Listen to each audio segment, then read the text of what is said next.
ഈ പ്രദേശത്തേക്ക് പോയിട്ടുണ്ട്. എന്നാലും അവർക്ക് ഏതെങ്കിലും കേന്ദ്രങ്ങളിൽ സുരക്ഷിതരായി ഇരിക്കുന്നുണ്ട് എന്ന് നമുക്ക് അനുമാനിക്കാം. ഈ അവസരത്തിൽ ഒരു പ്രധാനപ്പെട്ട വിവരം വരുന്നത് പ്രധാനമന്ത്രി നരേന്ദ്രമോദി സൗദി സന്ദർശനം വെട്ടിച്ചുരുക്കി ഉടൻ നാട്ടിലേക്ക് മടങ്ങുകയാണ്, ഇന്ത്യയിലേക്ക് മടങ്ങുകയാണ്. അദ്ദേഹം സൗദി സന്ദർശനത്തിനായി ഇന്നാണ് എത്തിയത്. ജിദ്ദയിലേക്ക് എത്തി. അദ്ദേഹം നടപടിക്രമങ്ങളിലേക്ക് കടന്നതേ ഉണ്ടായിരുന്നുള്ളൂ. അപ്പോൾ തന്നെ അദ്ദേഹം മടങ്ങുകയാണ്.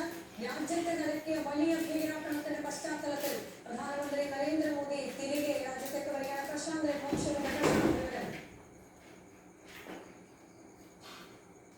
അതെ, ഇപ്പോൾ സൗദി അറേബ്യയിൽ നിന്ന് പ്രധാനമന്ത്രി മടങ്ങുന്നത് വിവരമാണ് ഇപ്പോൾ വിദേശകാര്യ മന്ത്രാലയം നൽകിയിട്ടുള്ളത്. എന്തായാലും പ്രധാനമന്ത്രി നമുക്കറിയാം, ഇന്ന് രാവിലെയായിരുന്നു സൗദിയിലേക്ക് പോയത്.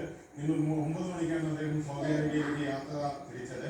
അതിനുശേഷം അവിടെ അദ്ദേഹത്തിന് 2 പരിപാടികളാണ് നിശ്ചയിച്ചിട്ടുള്ളത്. പ്രധാനമായും ഇന്നിപ്പോൾ ഇന്ത്യൻ സമൂഹത്തിൽ അഭിസംബോധന ചെയ്യുമെന്ന് നേരത്തെ അറിയിച്ചിരുന്നു.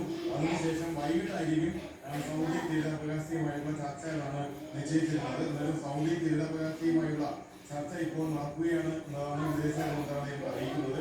ബൈലാറ്ററൽ എൻഗേജ്മെന്റ്സ് വിത്ത് കൗൺസിൽസ് ആർ പ്രോഗ്രസിംഗ് എന്നാണ് ഇപ്പോൾ ചൂണ്ടിക്കാട്ടുന്നത്. പക്ഷേ PM will be departing for India tonight എന്ന മെസ്സേജാണ്, സന്ദേശമാണ് ഇപ്പോൾ എന്തായാലും വിദേശകാര്യ മന്ത്രാലയം നൽകിയിരിക്കുന്നത്. അതുകൊണ്ട് പ്രധാനമന്ത്രി സൗദി സന്ദർശനം എടുത്തിരിക്കും ഇപ്പോൾ ഇന്ത്യയിലേക്ക്